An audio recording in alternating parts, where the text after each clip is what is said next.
రేపొద్దున ప్రైవేటైజేషన్ చేస్తే పేద ప్రజలకు అందే వైద్యంలో జరిగే అన్యాయం మీద కానీ ఎవ్వరూ మాట్లాడట్లా.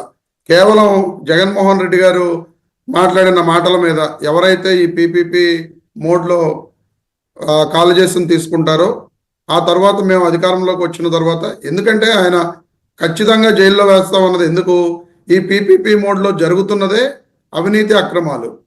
ఒక ప్రైవేటైజేషన్ చేసేస్తున్నప్పుడు మెడికల్ కాలేజ్ని 2 ఏళ్ల పాటు ప్రభుత్వం జీతాలు ఇవ్వాల్సిన పని ఏంటి అంటే, సుమారుగా 120 కోట్ల రూపాయలు ప్రభుత్వం వాళ్ళకి జీతాలు ఇస్తుందని చెప్పి, మెయింటెనెన్స్ అంతా కూడా ప్రభుత్వం చూస్తుందని చెప్పి ఇన్సెంటివ్స్ ఇస్తున్నారు.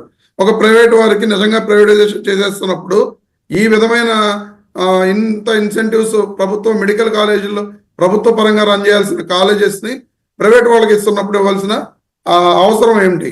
అంతేకాకుండా ఇవి మెడికల్ కాలేజెస్ గతంలో జగన్మోహన్ రెడ్డి గారు రాష్ట్ర వ్యాప్తంగా 17 మెడికల్ కాలేజీలు తీసుకొచ్చారు. 6 మెడికల్ కాలేజీలు కంప్లీట్ అయిపోయినాయి. మిగతా ఉన్న 10 మెడికల్ కాలేజీలకి ఈ రోజున వీళ్ళు పీపీపీ మోడ్లో టెండర్ పిలవడం జరిగింది. జగన్మోహన్ రెడ్డి గారు ఒక సదుద్దేశంతో ఎక్కడైతే రాష్ట్రంలో మనం వైద్యపరంగా చాలా బ్యాక్వర్డ్గా ఉన్నాం, రేపొద్దున మెడికల్ కాలేజీలు ప్రభుత్వ రంగంలో ఉంటే పేద ప్రజలకి కన్వీనర్ కోటా సీట్లు అనేవి లేకుండా క్లియర్గా పేద ప్రజలకి ఉచితంగా వైద్య విద్యను అందించవచ్చు. అంతేకాకుండా ఆ మెడికల్ కాలేజీకి అటాచ్గా వచ్చే ప్రభుత్వ వైద్యశాలతోటి పేద ప్రజలందరికీ కూడా వైద్యం అనేది ఉచితంగా అందుద్ది అనే ఏకైక లక్ష్యంతో ఈ మెడికల్ కాలేజెస్ని స్టార్ట్ చేయడం జరిగింది. వీళ్ళందరూ ఏం చెప్తారంటే, మీ హయాంలోనే పీపీపీ మోడ్లో సీట్లు కొన్ని వాళ్ళకి అప్పచెప్పడానికి ప్రైవేట్ కాలేజ్ ప్రైవేట్గా ఎన్ఆర్ఐ కోటాలు ఇవ్వడానికి మీరు కూడా జీవో నెంబర్ 107, 108 రిలీజ్ చేశారు కదా, మీరు చేసింది కూడా అదే కదా అని వీళ్ళు చెప్తున్నారు. ఈ రోజున ఇక్కడ ప్రతి ఒక్కళ్ళు కూడా అర్థం చేసుకోవాల్సిన విషయం ఏంటంటే, వీళ్ళు ఇస్తున్న పీపీపీ మోడ్లో ఆ డబ్బు అంతా కూడా ఒక ప్రైవేట్ వ్యక్తికి వెళ్ళిపోద్ది. కానీ జగన్మోహన్ రెడ్డి గారు ఆ జీవోలో మీరు క్లియర్గా చూడండి, ఏ సీట్స్ అయితే ఎన్ఆర్ఐ కోటాలో మనం అమ్ముతామో అవన్నీ కూడా కాలేజెస్ లేదా హాస్పిటల్స్ యొక్క మెయింటెనెన్స్ కోసం వినియోగించాలి అని చెప్పి క్లియర్గా జీవో ఇవ్వడం జరిగింది. ఈ విషయాన్ని వీళ్ళు ఎక్కడా చెప్పరు. ఈ విషయాన్ని వీళ్ళు ఎక్కడా కూడా ప్రజలకు తెలియజేయనివారు. అసలు ఎందుకు యువగళం పాదయాత్రలో కానీ, ఆ తర్వాత పవన్ కళ్యాణ్ గారు ఆయన ఎన్నికల సభల్లో కానీ, చంద్రబాబు నాయుడు గారు ఆయన ఎన్నికల సభల్లో కానీ, మేము అధికారంలోకి రాగానే వైద్య విద్య కోర్సుకు సంబంధించిన మెడికల్ సీట్లు జగన్మోహన్ రెడ్డి కోట్ల రూపాయలకు అమ్ముకోవడానికి జీవోలు రిలీజ్ చేశాడు.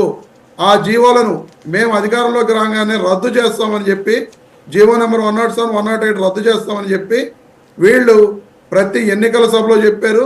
యువగళం పాదయాత్రలో నారా లోకేష్ గారు విద్యార్థులతో మీటింగులు పెట్టి ఆ విద్యార్థుల చేత ఆ క్వశ్చన్స్ ఆయన టీం ద్వారా అడిగించి మళ్ళీ క్లియర్గా ఆయనే వాటికి సమాధానం చెప్పి మేము రద్దు చేస్తామని చెప్పిన సంఘటనలన్నీ కూడా మనం చూడటం జరిగింది.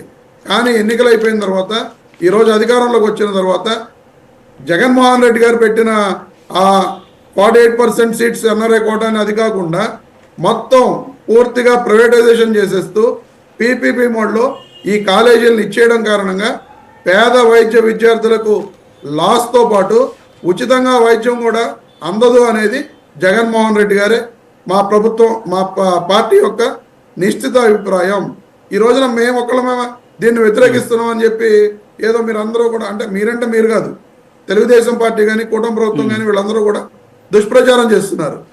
ఐఏఎస్ అధికారి పివి రమేష్ గారు, మాజీ ఐఏఎస్ అధికారి, పాపం ఎన్నికలకు ముందు చంద్రబాబు నాయుడు గారు గొప్ప చంద్రబాబు నాయుడు గారు అది చంద్రబాబు నాయుడు గారు ఇది అని చెప్పి ఆయనకి సపోర్ట్ చేసిన మాజీ ఐఏఎస్ అధికారి పివి రమేష్ గారు కూడా పీపీపీ మోడ్లో కాలేజెస్ ఇచ్చేయడం అంటే ప్రైవేటైజేషన్ చేయడమే, దీనిని అడ్డుకోవాలి, ఖచ్చితంగా ఈ ప్రభుత్వం తప్పు చేస్తుంది అని చెప్పి ఆయన క్లియర్గా చెప్పడం జరిగింది. జేడి లక్ష్మీనారాయణ గారు చెప్పడం జరిగింది. ఏబి వెంకటేశ్వర గారు చెప్పడం జరిగింది.